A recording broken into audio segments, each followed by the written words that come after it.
இல்லை guys, நம்ம சின்ன வயசில் சில மூவிஸ் பார்த்துருக்கோம். ஸோ அது அப்போ வந்து பார்க்கும்போது ஒரு ஒப்பீனியன் கொடுத்துருக்கோம். பட் இப்போ பார்க்கும்போது அந்த படத்துக்கு ஒரு டிஃப்ரெண்ட் ஒப்பீனியன் கிடைக்கிற மட்டும் இல்லாமல் நம்மளோட சின்ன மெமரிஸ்லாம் அடங்கின ஒரு சின்ன நாஸ்டாலஜி ஃபீல் அந்த மூவி கொடுக்கும். ஸோ அந்த மாதிரி நான் ஃபீல் கொடுக்கக்கூடிய ஒரு டாப் 5 மூவிஸ் இந்த லிஸ்ட்டில் எடுத்துட்டு இருக்கேன். ஸோ ஸ்கிப் பண்ணாமல் இந்த வீடியோ ஃபுல்லாக பாருங்க, கண்டிப்பாக இன்ட்ரெஸ்டிங்காக இருக்கும். And this lace reviewer, welcome to my YouTube channel.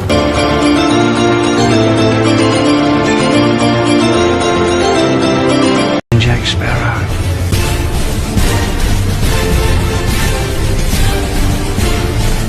Okay, இந்த மாதிரி ஒரு டிஸ்க்ளைமர் ப்ளஸ் இந்த வீடியோ கொடுத்துக்கிறேன். அதாவது இந்த லிஸ்டிங்கில் எல்லா ஆர்டர்ஸுமே நம்ம 90s பார்த்து ரசிச்ச ஒரு ஃபேமஸான மூவிஸ் தான் வச்சிருக்கேன். அண்ட் இந்த கணக்கில் லிஸ்டிங் ஆர்டர் பொறுத்த வரைக்கும் எனக்கு இது எந்த அளவுக்கான நாஸ்டாலஜிக் மெமரிஸ் உள்ள அடங்கியிருக்கு அப்படிங்கிறத பொறுத்து தான் வச்சிருக்கேன். ஸோ மற்றபடி வேறு கிடையாதுங்கிற சொல்லிக்கிறேன். இப்போ நம்ம வீடியோ கண்டினியூ பண்ணிடலாம்.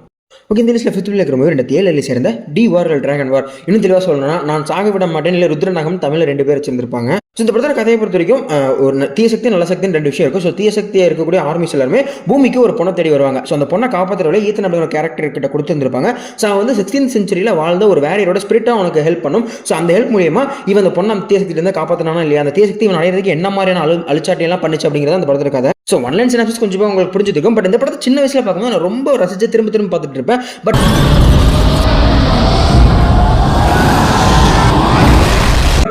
இந்த படம் வளர்ந்ததுக்கப்புறம் இப்போ ரீவாச் பண்ணும்போது லிட்டரலி கொஞ்சம் மிக்ஸ்ட் ரியாக்ஷன் தான் வந்துச்சு. பட் ஸ்டில் இந்த படம் யாராவது பார்க்காம இருந்தீங்க அப்படின்னா கண்டிப்பாக ஒன் டைம் செக் பாருங்க, ஒரு நல்ல ஃபன் வாட்சாக இருக்கும் கண்டிப்பாக. அண்ட் இது எனக்கு ஸ்பெஷல் மெமரி அதில் என்ன இருக்குன்னா, நாங்கள் ஃபஸ்ட்டு எங்கள் வீட்டில் டிவிடி பிளேயர் வாங்கினதுக்கப்புறம் அதில் ஃபஸ்ட்டு நாங்கள் சிடி போட்டு பார்த்த ஒரு படம்னா இந்த படம் தான். அது அப்போ வந்து சிடியில் இதோட பேரை ருத்ரநாகம்னும் சரி அண்ட் நான் சாக விட மாட்டேன் அப்படின்னு பொறிச்சிருந்துருப்பாங்க. அதான் ஸ்டில் ஞாபகம் இருக்குது. இது ஒரு நல்ல ஒரு மெமரியாக இருக்கிறதுனால நான் அது 5th பிளேஸில் வச்சிருக்கேன். இந்த படத்தை பற்றின உங்களோட தாட்ஸை கண்டிப்பாக கமெண்ட் சொல்லிப்போங்க, உங்களோட மெமரிஸையும் சேர்த்து.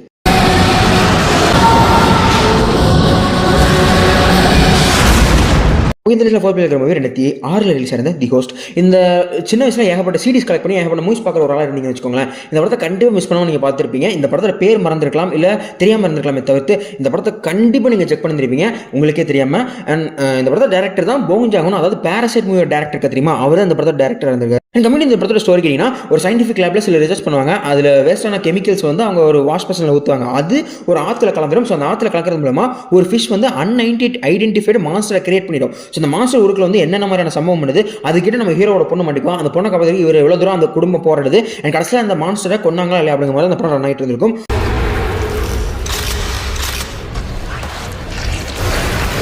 உண்மையுமே சொல்கிறேன், ஒன் ஆஃப் த சூப்பர் மூவியாக எனக்கு ஃபீல் ஆயிருக்கும். சின்ன வயசில் பார்க்கும்போது உண்மையான ரஷ் தான் பார்த்துட்டு இருந்தேன். கதை அது டேரக்டர் அப்படிங்கிற விஷயம் எனக்கு எதுவுமே தெரியாது, ரஷ் தான் பார்த்துட்டு இருந்தேன். பட் இன்னைக்கு நான் அந்த படத்தை ரீவாச் பண்ணும்போது கூட எனக்கு அதே ஃபீல் கண்டிப்பாக கொடுக்க தான் செய்யுது. One of the finest movie, கண்டிப்பாக செக் பண்ணி பாருங்க. இந்த படத்தோட VFX மேபி உங்களுக்கு பிரச்சனையாக இருக்கலாம். பிகாஸ் 2006 ரிலீஸ் ஆன மூவி, அதோட பட்ஜெட்மே வெறும் 11 மில்லியன் தான். அங்கங்கே VFX பேச கட்டலாம். ஆனால் படமாக ஒரு வத்தியான படமாக ஃபைனஸ்ட் படமாக இருக்கும். டைம் கிடைச்சா கண்டிப்பாக செக் பண்ணி பாருங்க.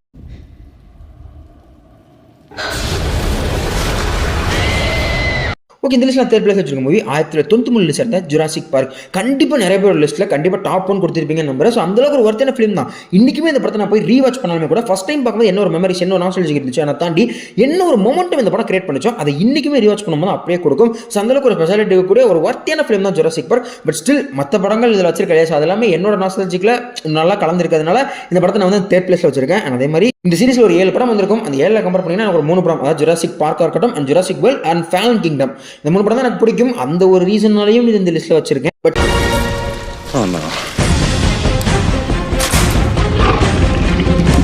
ஸ்டில் இதோட காம்போனன்ட்ஸ், அதாவது ஆப்போசிஷன் இருக்காங்க தெரியுமா, அவங்க இதோட கொஞ்சம் பவர்ஃபுல்லாக இருக்கிறதுனாலையும் இதை 4th பிளேஸ் வச்சிருக்கேன். அதை இந்த வந்து நான் 3rd பிளேஸ் வச்சிருக்க ஒரு முக்கியமான ரீசன். ஆனால் தாண்டி கண்டிப்பாக அதெல்லாம் பார்க்காம யாருமே இருக்க மாட்டீங்க.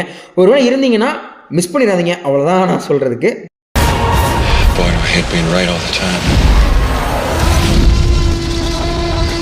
ஓகே, இந்த லிஸ்ட்டில் 2nd பிளேஸ் இருக்கிறது கண்டிப்பாக எனக்கு பிடிச்சிருந்திருக்கும். 2003 சேர்ந்த பைரட்ஸ் ஆஃப் தி கரீபியன்.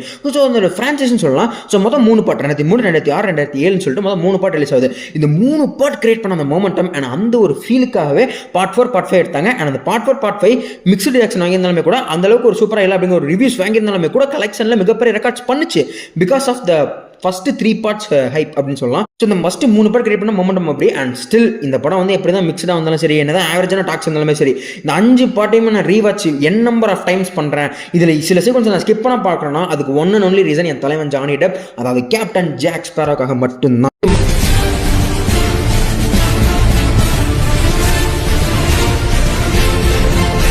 மற்ற மற்ற எல்லா ஃப்ரான்ச்சைஸும் இதை பிடிக்குங்கிறதுக்காக நிறைய காரணங்கள் சொல்லலாம். ஆனால் இந்த ஃப்ரான்ச்சைஸ்க்கு only one reason is enough. என் தலைவன் Johnny Depp captain Jack Sparrow வந்தாலே போதும் அந்த படத்தை நான் பார்த்துருவேன் அப்படிங்கிற மொமெண்டம் ஏகப்பட்ட பேர் கண்டிப்பாக இருக்க தான் செய்யும். பிகாஸ் இன்னைக்கு டிஸ்னி கேப்டன் ஜாக் ஸ்பேரோ அதாவது ஜானி டெப் இல்லாமல் நீ pirates of the Caribbean sequel எடுக்கிறீங்கன்னா அதை நீ எடுக்கவே வேணாம் ஏகப்பட்ட பேர் நோட்டீஸ் கொடுக்குறாங்க. அந்த அளவுக்கு ஒரு மொமெண்டமே அதை தனி ஒரு மனசை கிரியேட் பண்ணிட்டு போயிட்டார் ஒரு ஆக்டிங்கில். ஸோ இந்த மாதிரியான ஸ்பெஷல் ஐட்டம்ஸ் இருக்குது. அண்ட் இதுக்குள்ள ஏகப்பட்ட என்னோட நாஸ்டாலஜிக் மெமரிஸ் இருக்குங்கிறதுனால கண்டிப்பாக நான் செகண்ட் பிளேஸ்ல தான் வைப்பேன்.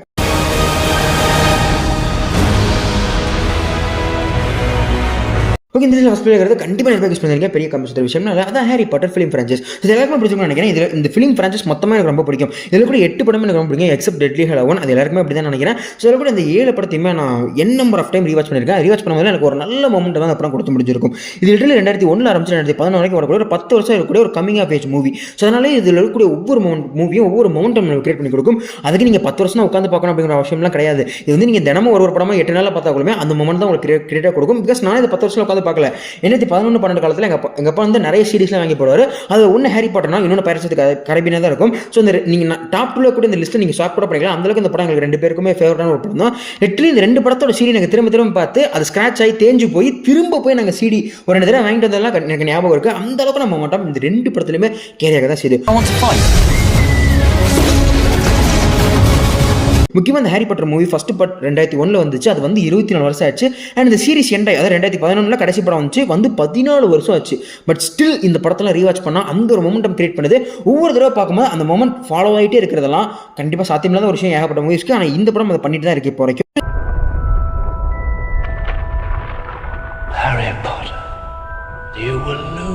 ஓகே, வீடியோட ஃபைனல் வந்துச்சு. நான் சொல்கிறேன்னு நினைக்கிறேன். அண்ட் இந்த வீடியோஸில் வந்து என்னோட ஆர்டர்ஸ் தான் இந்த லிஸ்ட்டில் வச்சிருக்கேன். ஸோ இதில் இருக்கிற மூவிஸில் ஏகப்பட்ட மெமரிஸ்லாம் எனக்கு இருக்கும். அதில் சில விஷயங்களை நான் உங்கள் கூட ஷேர் பண்ணி அந்த லிஸ்ட்டிங் ஆர்டர்ஸ் வச்சிருக்கேன். ஸோ இந்த மாதிரி நான் ஒவ்வொரு மூவிஸ்க்கும் பின்னாடி உங்களுக்கும் மெமரிஸ் நான் சொல்ல ஃபீல் இருக்கலாம். அதை கண்டிப்பாக கமெண்ட் சொல்லியிருப்பாங்க. நானும் தெரிஞ்சுக்கிட்டேன். அண்ட் உங்களோட ஆர்டரையும் கண்டிப்பாக கமெண்ட் சொல்லியிருப்பாங்க. அண்ட் அதை தாண்டி இந்த மாதிரி இன்னுமே நீங்கள் ஏகப்பட்ட மூவிஸ் பண்ணிருக்கலாம். ஏன்னா நானுமே இதில் இன்னுமே சில மூவிஸ் மிஸ் பண்ணியிருக்கேன். முக்கியமாக இந்த மாஸ்க் ஹோம்லான்னு சொல்லிட்டு நிறைய மூவிஸ் இந்த லிஸ்ட்டில் நான் ஸ்கிப் பண்ணியிருந்திருக்கேன். அதெல்லாம் நான் பார்ட் 2 அப்படி நீங்கள் பார்த்து நான் உங்களுக்கு ரொம்ப நாஸ்டாலஜிக்காக ஃபீல் பண்ணக்கூடிய அந்த மூவிஸ் லிஸ்ட்டை கண்டிப்பாக கமெண்ட் சொல்லியிருப்பாங்க. அடுத்த பார்ட் போட கண்டிப்பாக ட்ரை பண்ணுறேன். முடிச்சிடறேன். இதே மாதிரி நினைக்கிறேன். Bye. Captain Jack Sparrow.